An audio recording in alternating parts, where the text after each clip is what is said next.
What's up, guys? Max here, back with another episode of the ScuttleButt Show, and it's occurring to me right now that because nobody reminded me, the blue light is not on the channel. So we'll get to that in a second. I'll take a break and I'll go turn the blue light on. It just looks so much worse in here when it's off. And you guys were supposed to have my back on that, so I'm extremely disappointed into you. It's Monday morning out here in Okinawa, Japan, and the audience has no, I'm just kidding. You guys are the best. So let me go do that. But first, before I go to intermission here real quick, let me ask you guys this. What is your favorite Olympic event? And when we get back, I'll tell you mine.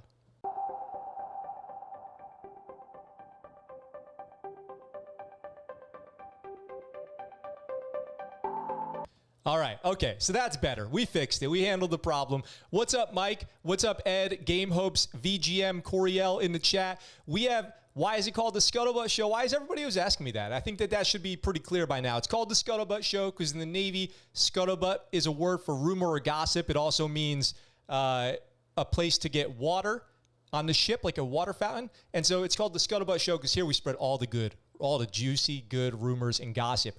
We have a crazy show today. We have one of the single most brutal, gruesome crimes that I've ever heard of out of the Army that we have to talk about today. Mother-daughter drama, tons of stuff going on, stuff out of the Army, Navy, you name it, we got it today. So let's see what's going on. Archery, Arian says. Let's see. The basketball and swimming, boxing, running. Turn on the light. Thank you very much. So for me, it's straight up table tennis. Name a better Olympic sport than table tennis. Now, I do love the track and field events. I love the marathon, the full-length marathon. But table tennis has got to be the most thrilling, boom, boom, boom, back and forth. I love table tennis. That's my most favorite Olympic event. My wife and I have been watching it. The finals are tonight. It looks like it's going to be China versus Japan for the table tennis gold medal match. Archery is the best because that's the only one that I saw, though women's football was good too. And I've got some, can you talk about 6 days in Fallujah? Maybe if we have time, Ed, we'll talk about it. I already talked about it so much. I feel like I've covered every base on that. But that article you sent me on Instagram, I do appreciate it. I'm going to have to take a look at that. So what was I saying? So table tennis is super fun. I love watching that. It's so thrilling and exciting. But I just posted a video on the YouTube channel today. It was a short. I like anything 3,200 meter or greater runs. Yes, I like the long run events. So I posted a video today. If you're military or veteran or you know someone who is, just get that login, share that Netflix password style for AFES, and you can watch the entire Olympics, every event for free. So if you have, or if somebody you know has an AFES account login, you can watch the Olympics for free. It's all posted on the newest video on this channel, so you can go check that out there. And also, if you do go through and set up your AFES account, you can do all that online. When are you going to play video games? Oh, great question. It was going to be today, but I have to take my dog to an appointment, unfortunately. But I promise I will try to be back with games very soon. And more. And here's the deal with games, you guys. I've been playing catch up on games. I've been playing old games in preparation for the new games that are coming out soon. So as new games come out, I'm going to be playing those a lot more. So we're talking 6 days in Fallujah, Battlefield 2042, House of Ashes, all those games that are coming out, they're getting ready to come out. I'm going to be playing those a lot more than the old games that I've just kind of been practicing on, fine-tuning my mouse and keyboard skills and all that. So I'm staying in the game for upcoming games. By the way, let's get some likes on this video. Let's try to get up to 10 likes here in the first few minutes at the first story. So let's see. Oh, yeah. With all that stuff about the Olympics and signing up for AFES, if you guys didn't know that and you want to go sign up, I encourage you to do it. If you have some big purchases on maybe some home appliances or a computer or a stereo or something like that, you can save taxes and get that stuff shipped out to you. So I highly recommend it. Now, let's go ahead and do this. I don't know how long today's show is going to be. We have some insane stories. I mean, some stuff that's totally bonkers and some fun stuff too. We'll make it feel good. We'll make it a feel-good show for Justin if Justin's out there. But let's go ahead and get into the first story so we don't miss out on getting this all done within the hour here. Just smiling the whole way. Navy mom and daughter get rare chance to serve on the same ship. Well, isn't this interesting? So we've got a Navy mom and her daughter on the same ship. Now, we've covered Army father-son. They go skydiving together. I should say, you know, static line jumping out of the air in the airborne squadrons out there. But we've got a Navy Master Chief and her brand new seaman apprentice, whatever she is, coming in, brand new sailor out of boot camp, and they're going to be serving on the same ship together. Can you say, wait, what is the word? When you have like family, I just totally blanked on the word. What's up, Mudrock? What's up, Justin? What is the word when you have like family, when you hook your family up at work? Oh, I totally forgot. Hook me up in the chat. I totally blanked on the word right when I went to go say it.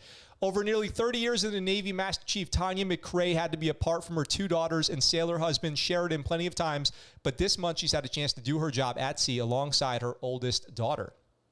How interesting. So imagine this. You join the Navy, you go to boot camp. What's up, Lucas? You go to boot camp, you become a sailor, you go from recruit to sailor, you get that Navy ball cap, you go on to A school and go to your ship, and who's inspecting the cleanliness of your room? Your mom. I mean, come on. You got to, fly out of the nest every once in a while. Nepotism. Thank you, Justin. Nepotism. I'm sorry I had to interrupt your productivity to correct me for not knowing English. Nepotism. I hope that I'm sure there's none of that going on. It's got awkward. There's got to be, there can't be too much of that going on. They're probably doing the right thing.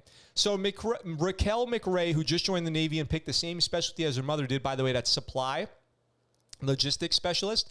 So logistics specialists is in a little history of that in the Navy. There used to be like aviation storekeeper, shopkeeper, ship serviceman. They kind of lumped I think ship serviceman is still a rate, but they lumped the rest of that into the rate of LS or logistics specialist. So now we have an LSCM, Master Chief, and an LSSN for logistics specialist seaman, and they're out there on the USS Gerald Ford Supply Department.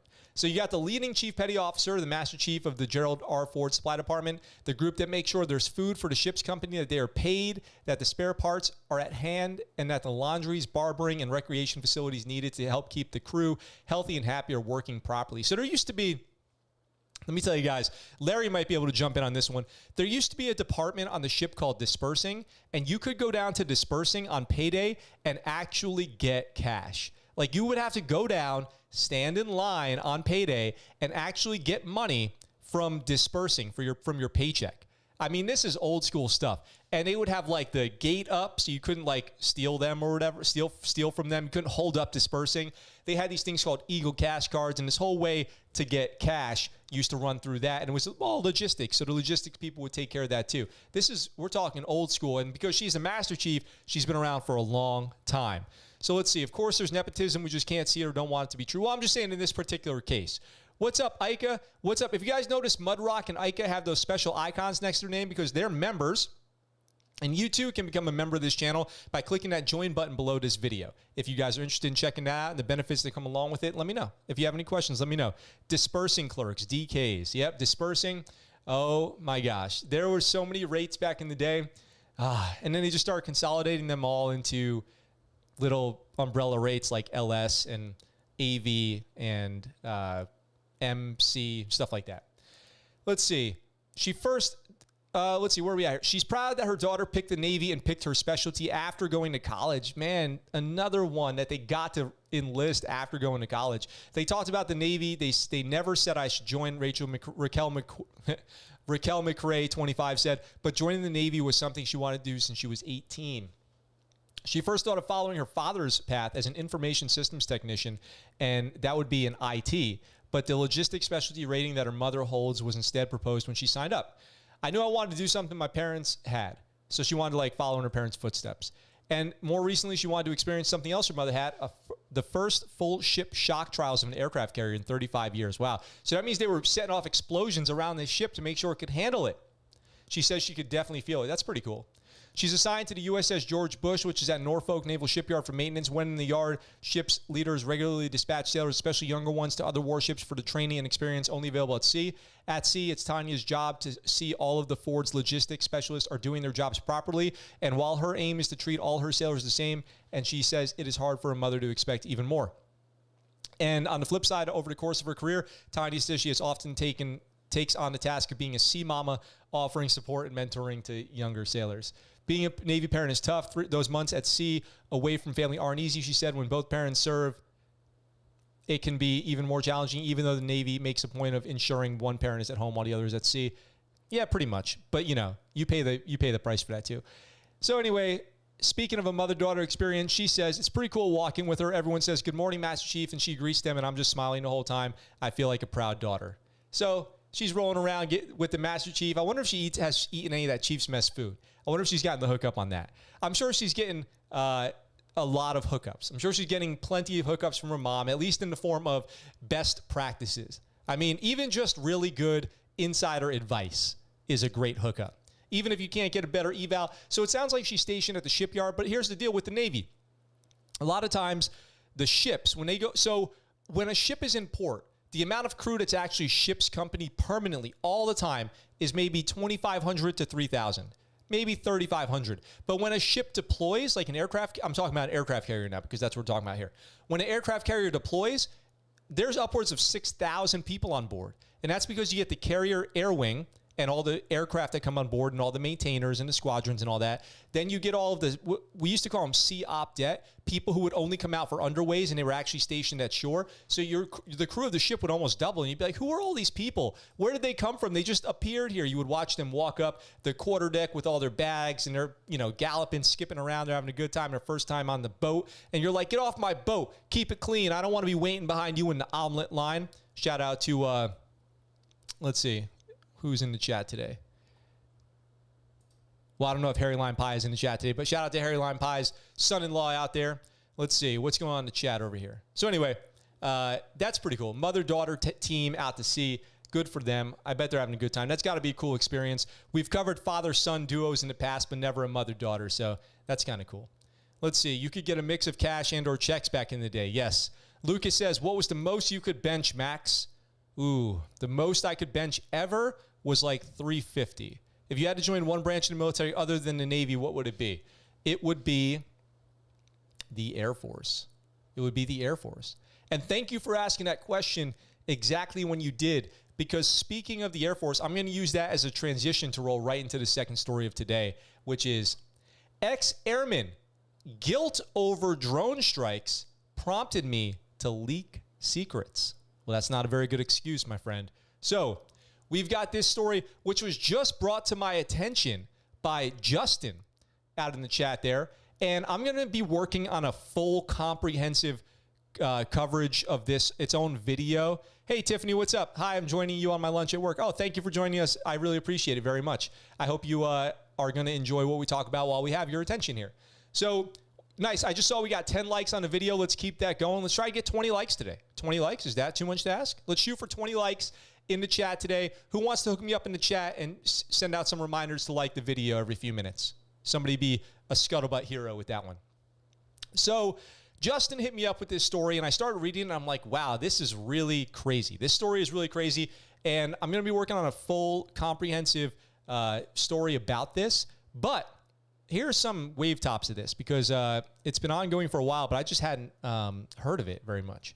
A former Air Force intelligence analyst said that his guilt over participating in lethal drone strikes in Afghanistan led him to leak government secrets about the drone program to a reporter. I will say the Air Force notoriously has had a hard time dealing with the drone program and the guilt and PTSD of being behind the trigger of those hellfires coming off those Preds and Reapers and dealing with the after effects of basically sitting in a chair in Nevada and dropping a bomb on somebody in Iraq or Afghanistan.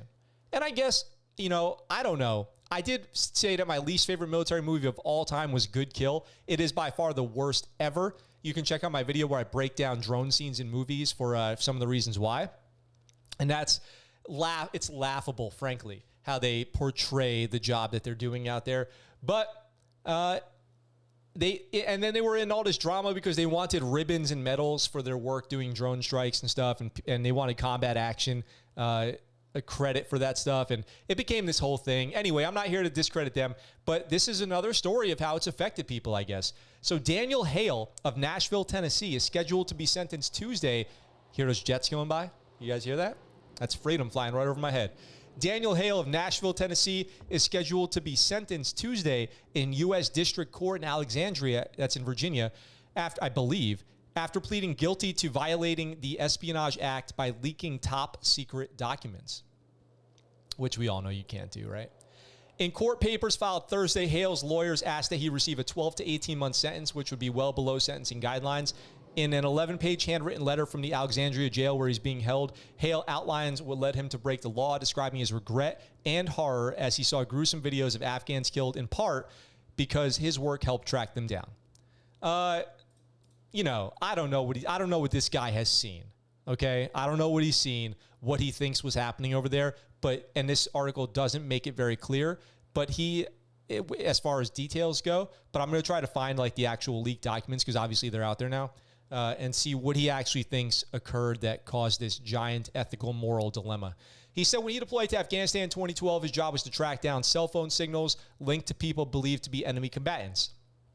I'm going to try not to talk too much about what I know about what his job might have been because I'd be kind of guessing, and I want to be careful how much sensitive information I give out on this podcast always, on this YouTube channel. Not a day goes by that I don't question the justification for my actions, Hale wrote. Snitches get stitches. What a weenie. Thank you for the shout out, and I always enjoy the talks on this show. Oh, thank you very much. His guilt is compounded by the clinical nature of the drone strike program in which Afghan targets are killed going about their daily lives, at times with innocent civilians being killed as collateral damage rather than on a traditional battlefield. So let me comment on this a little bit from my personal experience. He says Afghan targets, okay, so not Afghan civilians, Afghan targets are killed going about their daily lives. Here's what I will add to that. A lot of times, the goal of these strikes with the drones is to wait until somebody that you know is a bad guy, confirmed, already submitted a bunch of intelligence packages on, they're doing bad stuff, is, let's say, driving down a highway, right? They're driving down a highway, and you see them driving down, and so you're like, this is a great opportunity to get this person. They're away from buildings. There's not too many other cars on the road. Let's get them right now. I mean, we're going to get them. Let's get them right now driving down the highway while they're just, going to get lunch or whatever, rather than wait until we have them in a questionable, maybe CDE or civilian casualty situation, and we have to get them then, or waiting until it's too late and they're able to hurt somebody. So the victorious rifleman, unquestionably remorseful, at least keeps his honor intact by having faced off against his enemy in the battlefield, Hale wrote. But what possibly could I have done to cope with the undeniable cruelties that I perpetrated? This is his manifesto or whatever. It's a little dramatic, I think. As a result, he said his conscience compelled him to disclose details about the program to an investigative reporter he had previously met. And there's a whole story behind that. The documents showed, among other things, that the drone program was not as precise as the government claimed in terms of avoiding civilian deaths. Hale leaked the documents after he left the Air Force and taken a civilian job with the contractor assigned to National Geospatial Intelligence Agency, where he worked for a brief stint in 2014 as a toponymist, using his Chinese language expertise to help label maps. A toponymist is a word that I just learned. Eric, what's up? Welcome to the chat. Hey, Dad. Larry D. Curtis LeMay sleeps like a baby. Just saying, you should fly to Air Force bases in Microsoft Flight Simulator. He sucks. Doesn't matter what he's seen. He shouldn't have leaked sensitive information. Tiffany, I agree. Pretty much I agree. Game Hopes, Max, I played a game set in Japan called Rainy Season. Nothing to do with the military, but let me tell you, I love the atmosphere and it's so relaxing. Japan, let me tell you something about the rainy season. We just went through a typhoon and it's been raining a lot, and I'm ready for some sunshine. Let's see. Hale's lawyers argue in court papers that his altruistic motives and the fact that the government hasn't shown any actual harm occurred from the leak should be taken into account for his light sentencing. I don't know about that. He committed the offense to bring attention to what he believed to be immoral government conduct committed under the cloak of secrecy, contrary to public statements of then-President Obama regarding the alleged precision of the United States military's drone program. And we know Obama loved drone strikes. He tried to move people out of harm's way, so to speak, so that there would be less American deaths and a lot of drone strikes. And I think there was something about Obama targeted an American citizen with the drone strike. Correct me if I'm wrong in the chat. I'm just going off memory here. But that American citizen was overseas, and he was also working for a terrorist organization. As a result of Hale's actions, the most vicious terrorist in the world obtained documents classified by the United States as secret and top secret, and thought that such documents were valuable enough to disseminate to their own followers in their own manuals. So basically what they're saying is he leaked these documents, and ISIS used the information that he leaked to avoid getting hit by drone strikes because they became familiar with American TTPs, tactics, techniques, and procedures. Prosecutors don't request prison term, but say an appropriate sentence would be significantly longer than the 63 months imposed on Reality Winner, another similar case. So they're saying 5 years would be a slap on the wrist, and he should get much more. What do you guys think? What does this person deserve for leaking top secret documents that provided ISIS with the ability to avoid being struck by American attacks? Tell me in the comments. So just another crazy story of people out of the Air Force having a hard time dealing with the job that they do as drone operators or target sensor operators or whatever it is. Ed says, have you met any prior service guys, Max? Probably thousands. I mean, there's probably a dozen watching this show right now. I don't even know how to answer that question, Ed. The answer is every day I meet them. I mean, I live amongst military, and I have for the last almost 20 years. So yeah, I mean, every day. Jail for life, Lucas says. Hey, potentially. They got him on some treason stuff. Now, the whole story behind that is even much crazier, and I'm going to talk about the whole thing on a later video, so stay tuned for that. Make sure you guys are subscribed to the channel, and make sure you invite your friends to the channel, too. And if you guys are interested in becoming members of the channel, you get benefits along with being members, so you guys can check that out. And Patreon, if you guys become elite patrons, you get a free t-shirt on your second month of being an elite patron. That dude screwed up our effectiveness. He deserves more than a few years for leaking info. A lot of civilians overseas died due to drone strikes also. It's true. I'm all for leaking info when the government abuses U.S. citizens, but droning terrorists, come on. That's a great point. That guy looked like he drank a gallon of paint. Oh, that's a great comment. If you can't handle the job, you shouldn't be doing the job. That's why it's tough to find people to do these jobs. That's why these jobs pay a lot of money. That's why security clearances cost a lot of money.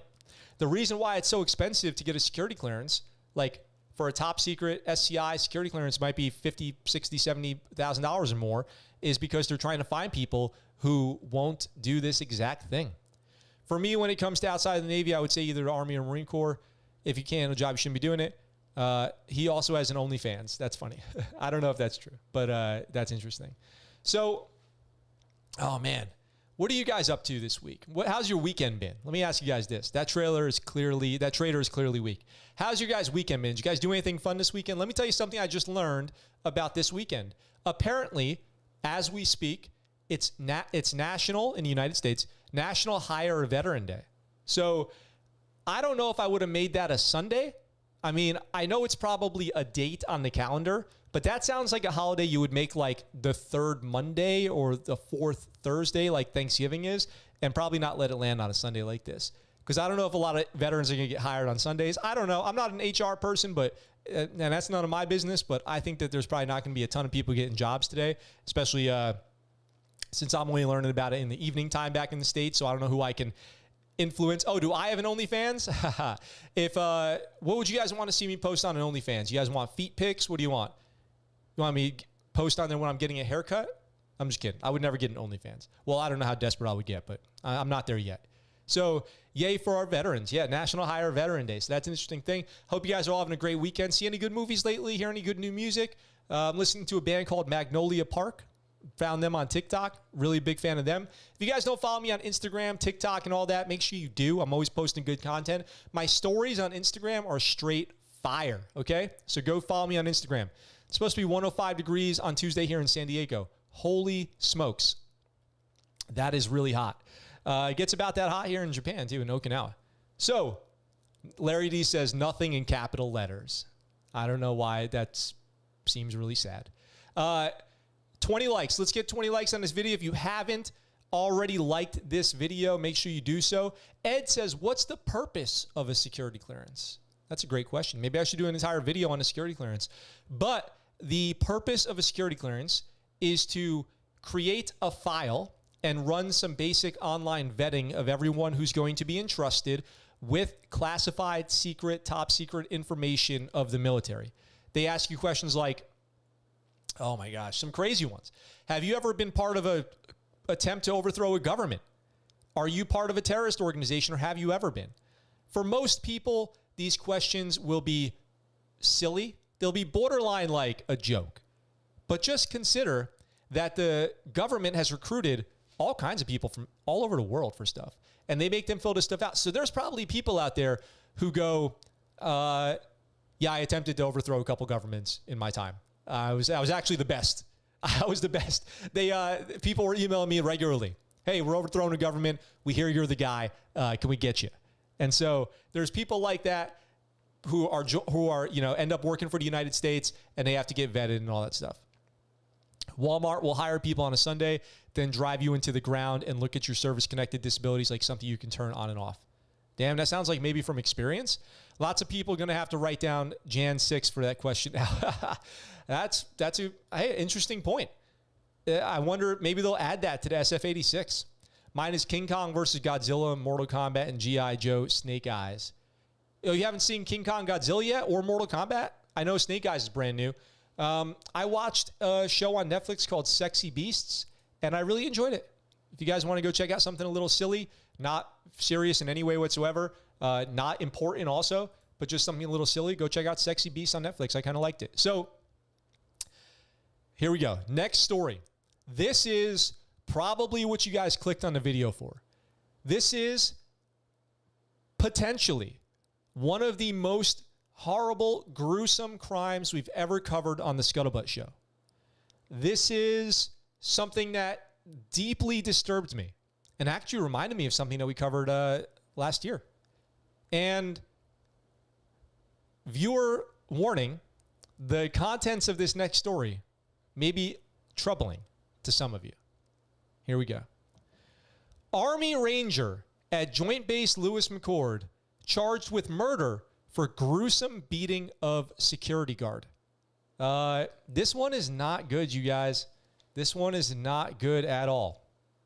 We've got an Army Ranger assigned to Joint Base Lewis McChord, Washington, was arraigned Friday on charges of murder and kidnapping for beating to death a female security guard at a Tacoma office building, according to court documents and Army officials. Let's see. Do we have the mugshot of this guy? I'll pull up the mugshot here in a minute. I thought this article had it, but we got a good mugshot of him. Actually, let me do this. Let me go. Let me pull up the mugshot really quick here. I'm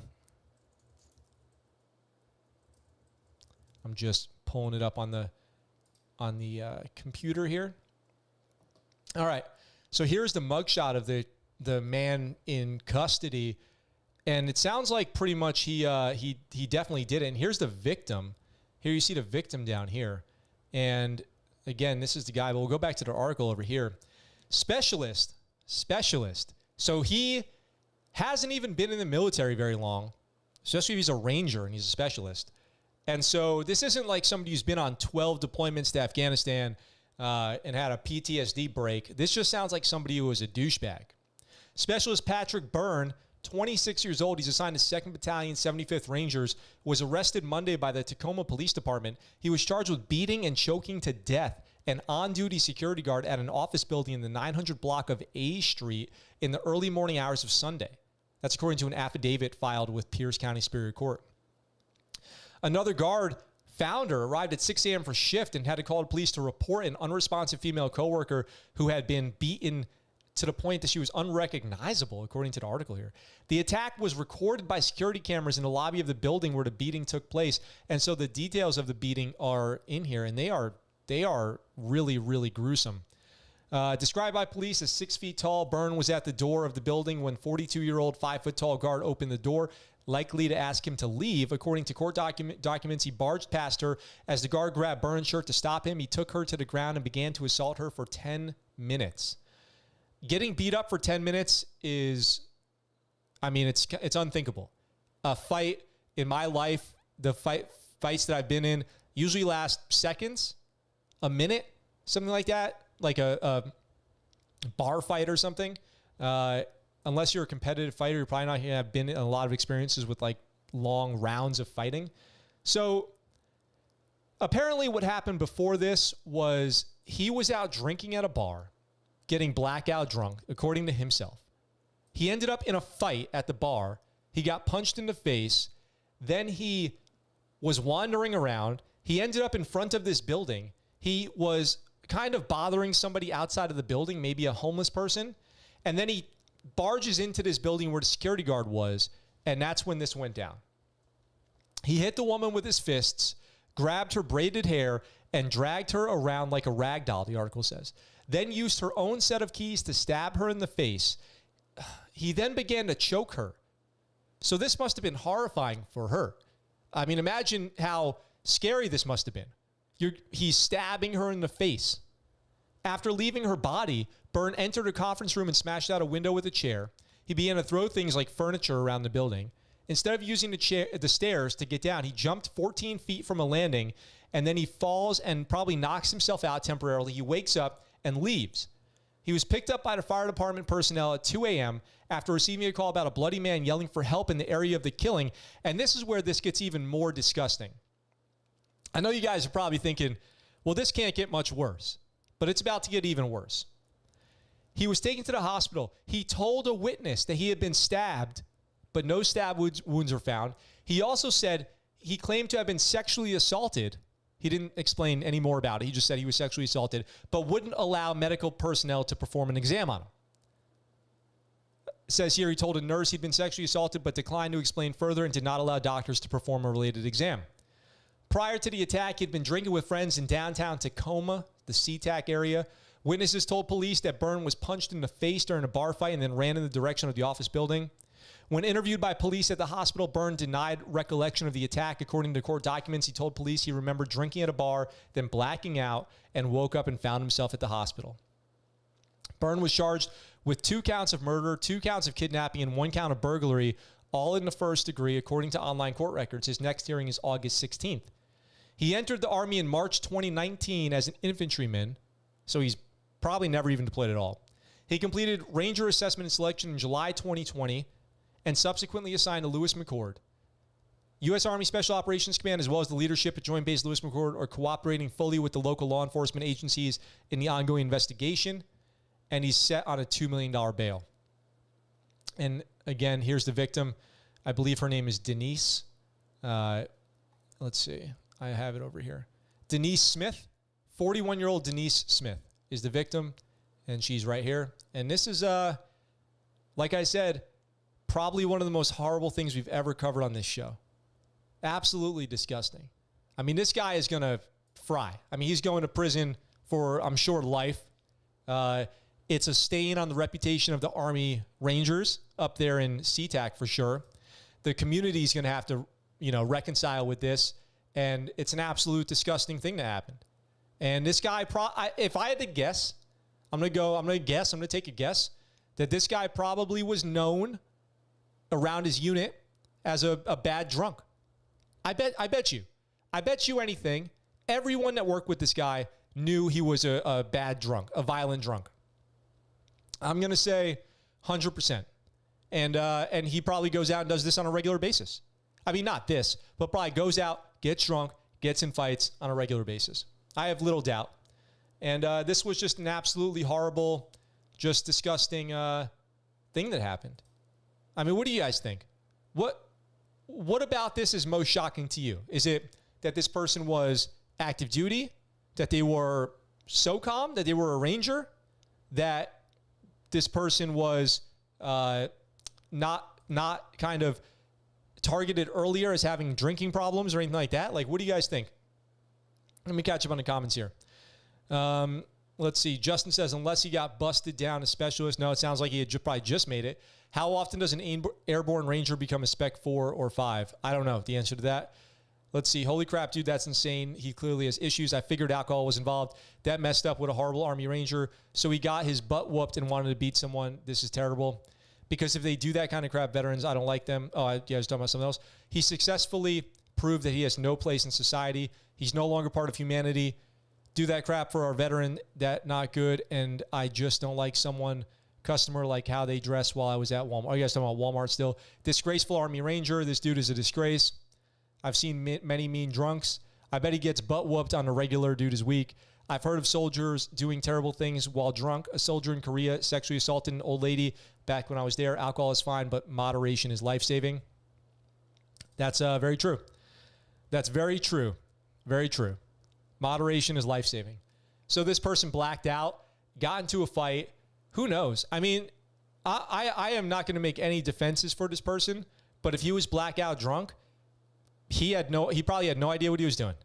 He probably really did not. He probably woke up like, I did what? And just literally had no memory of it. I mean, he probably woke up, no clue what happened, honestly, no memory of it. And now he has to live with something that he doesn't even remember doing. And he killed somebody. And he deserves prison for life or whatever the steepest penalty is that they have up there in Washington. I don't think that they have a death penalty. But Nick, what's up? Welcome to the chat. I will beat a drunken sailor. Can I as a non-drinker sailor? I don't know what that means. Ed, beat them in what? How would you beat them? In a fight? Look out for a drunken sailor. That's they do have a reputation. So let's see. This is so terrible, man. A life was lost. Oh, it's absolutely horrible. Absolutely gross is what I think. That's a horrible story. Like I said, one of the worst we probably ever covered on this show. I kind of try to imagine the horror of what that victim went through. Like she's over there just working a night shift. She leaves to go to work, a normal night. She's trying to do her job. This guy walks in, beats her to death. And she's probably trying to defend herself, and she's alone, and it's the middle of the night in this building, in the lobby of this building. It's horrible. I mean, it's heroic of her to have tried to step in and stop him when he was bothering somebody outside and tried to barge in. She was doing her job and was murdered. I mean, it's the worst possible outcome. It's absolutely horrible. Hiram, what's up? What about the guy with the Green Berets that somehow walked all the way from Fort Bragg to Hope Village, Luggett County, Washington, back in 1981 and battled with the National Guard? Are you talking about... That sounds like the story of Rambo. I don't know if you're talking... That sounds like... I don't know about that. That sounds like Rambo. So my wife used to work overnight security. I couldn't imagine. Oh, my gosh. Yeah, that's sketch. That is super sketch. You know what it reminds me of? And I'm not saying these are similar, but it reminds me of the Green Beret who killed the people at the bowling alley. Do you guys remember that story from last year, last holiday season? The Green Beret who walked into the bowling alley, shot everybody, said he was having some kind of PTSD episode and doesn't even remember what happened. So we'll have to follow up on that story soon, too, and see what's going on with that. Max, I will fight a drunken sailor if he's doing some stupid things or either taking advantage of me. Well, you should always try to avoid fighting at all costs. It's sad, man. Both of them could be living their lives right now, but one mistake changed the course of both their lives. Ike, that's a really good point. Instead of two people going about their lives, happy and go lucky, two lives are over. Yes, that is definitely a Rambo. That is definitely a Rambo.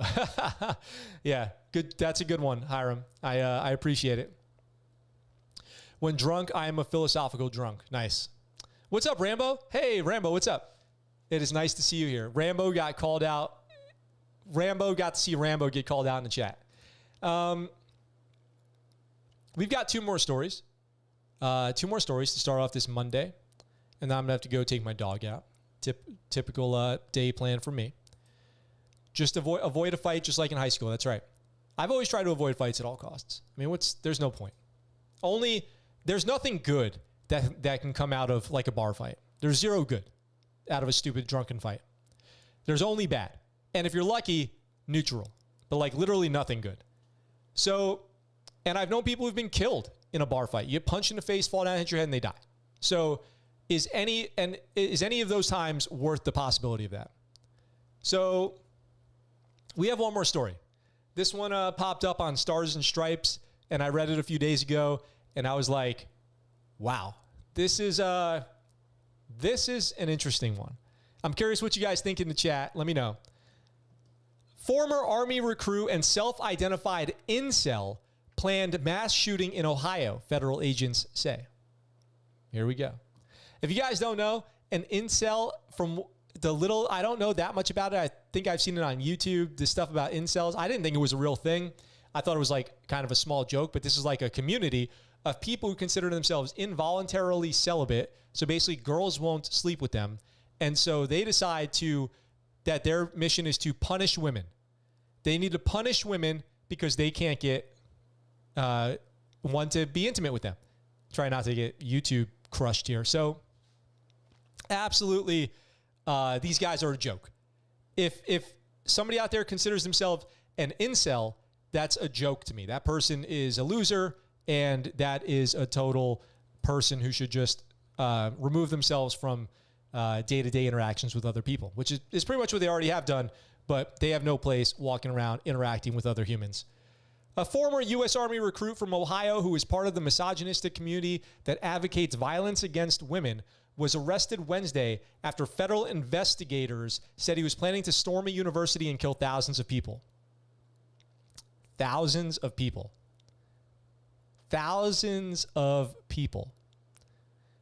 Trace Genko, 21 years old, began working on his plot about 2 years ago after enlisting in the Army and stocking up on weapons and tactical gear, including a machine gun and multiple boxes of ammunition, according to the Justice Department.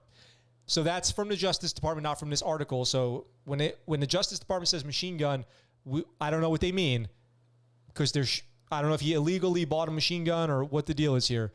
He eventually chose an identified university as his target and conducted surveillance there in January 2020, about a year ago. Federal agents foiled his plot months later when they searched his home in Hillsborough and found an arsenal of weapons, a disturbing manifesto stating he would slaughter women out of hatred, jealousy, and revenge, and a note saying he hoped to aim big for a kill count of 3,000 people. Now, I don't mean to laugh, but what a loser. Like, how can you not laugh at a person like this? He's going to slaughter women out of hatred, jealousy, and revenge because basically he can't get laid. And he's such a loser that he blames women. I've talked on the show before about my brain melting out of my nose, melting out of my ears, falling out of my tear ducts. But I think my brain is literally in my feet. Like, I'm pretty sure my brain, like, turned into some kind of, like, oil consistency, went into my bloodstream, and settled in my feet at the stupidity of this guy. What a pathetic... there's no words for it. It's just the definition of being a total loser.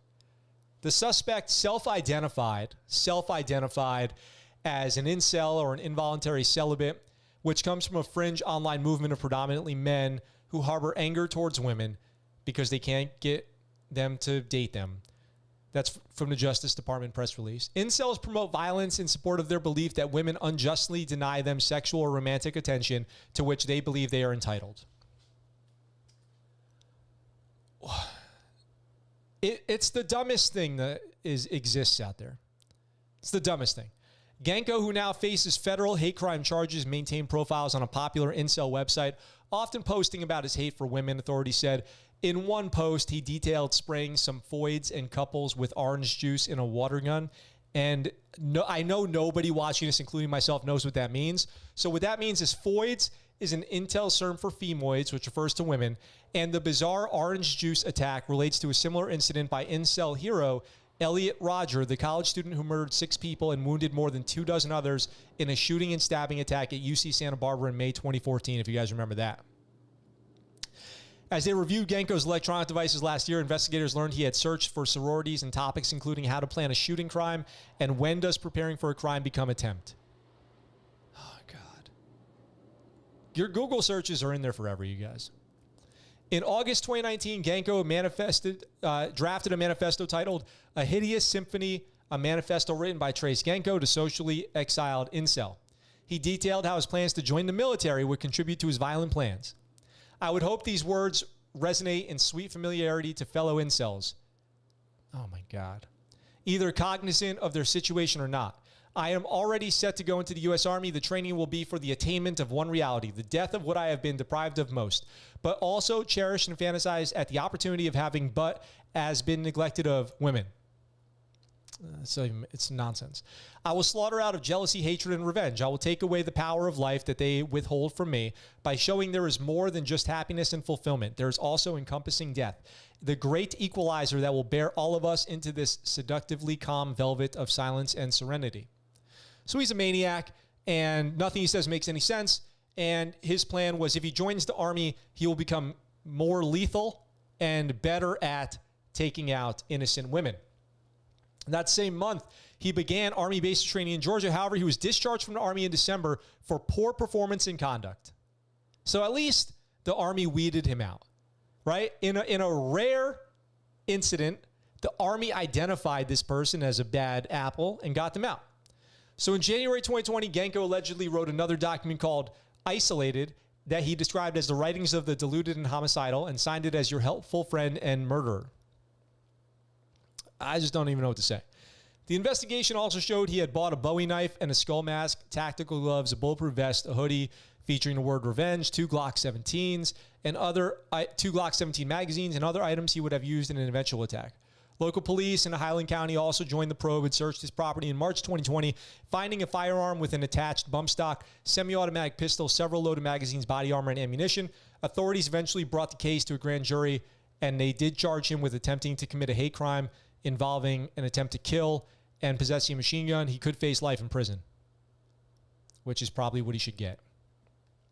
He should probably get life in prison. You know, rarely do I feel like I don't have to add anything to a story where the article pretty much took care of it. I mean, what can I add? What can I add to this? There's nothing really. It's just the most insane, rambling nonsense that we've pretty much ever had in the show. So glad he's caught, I guess.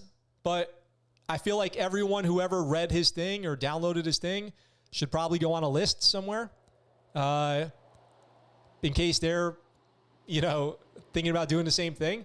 And that is a very disturbing online community. I'll say that. Let's see. Let me catch up on the chat. These dudes are a joke. They worship Jordan Peterson. Well, I don't know about that. I think Jordan Peterson has a lot of smart stuff to say. Is that more millennial Twitch jargon? Yes. Have you seen the QAnon documentary on HBO Max? I highly recommend. Yes, I have. The QAnon documentary on HBO Max is awesome.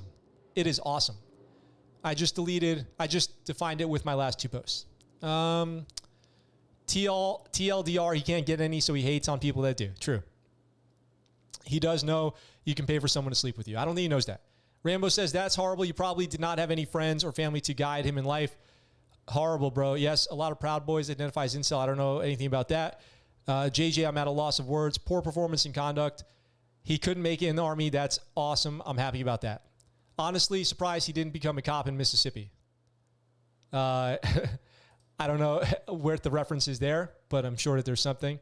Thor and Mr. Tiny are going to enjoy him at the big house. Oh, it's a bump stock machine gun. What a joke.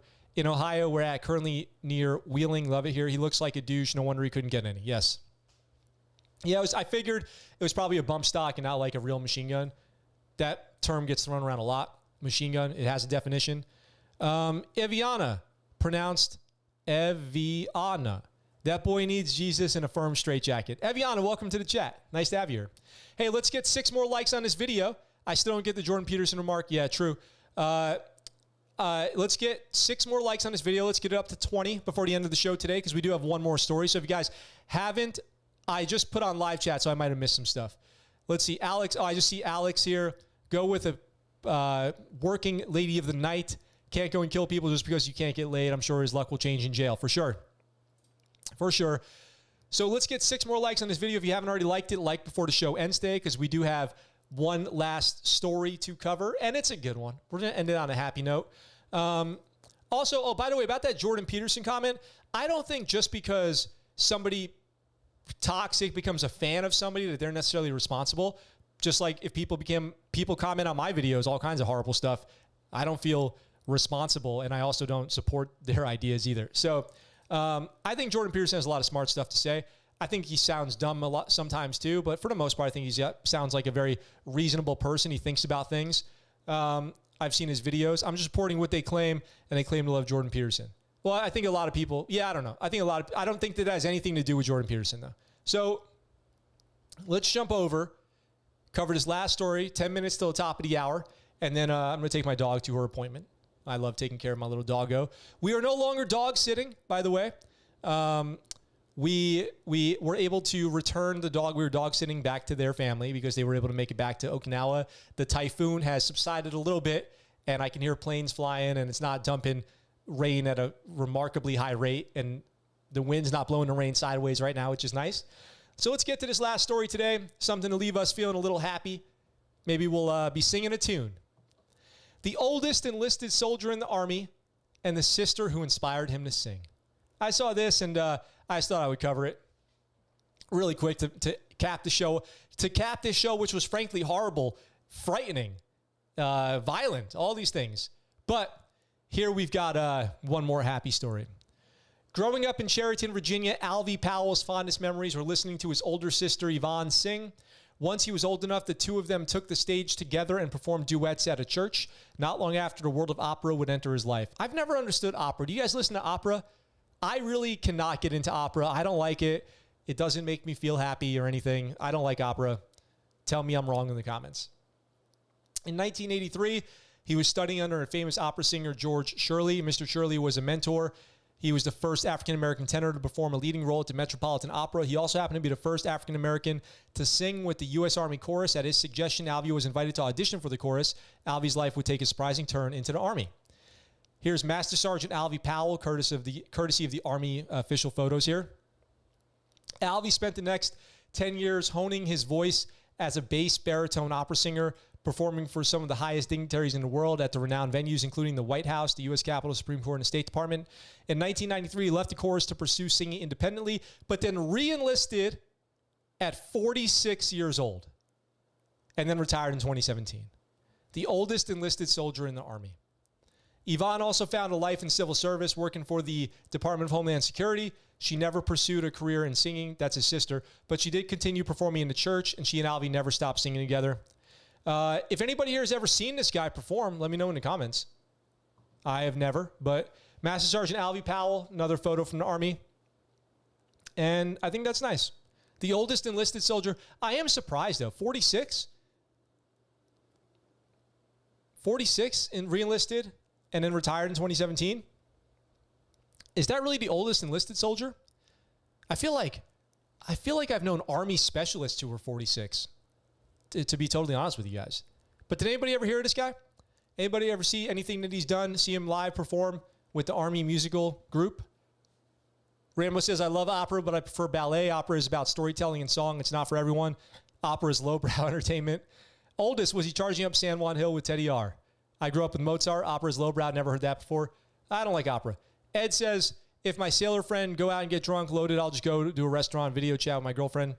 Yeah, he'll have to drop the soap to get some tail, but rather him getting some, he'll be someone's tail.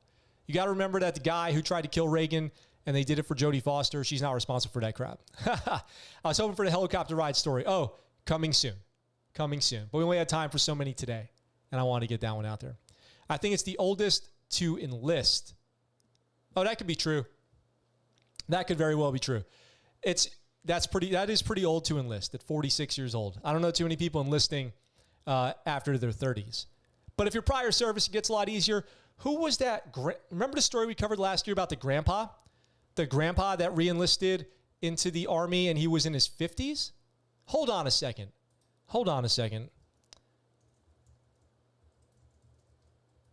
Because now I'm not sure.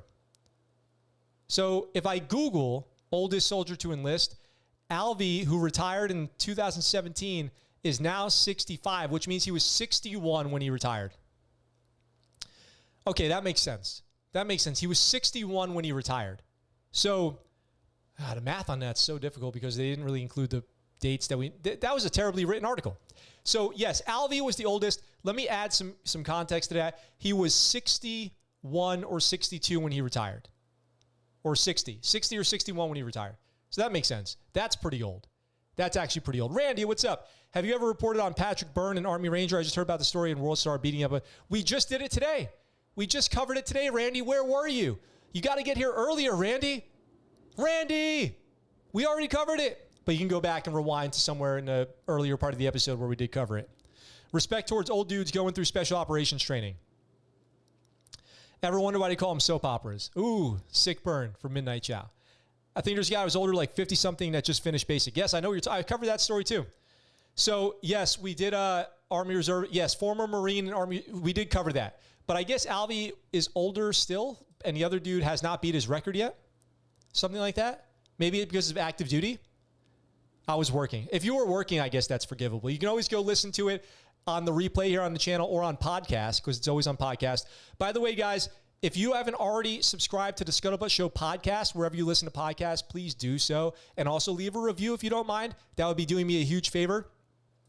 Also, if you haven't already subscribed to this channel, please do so.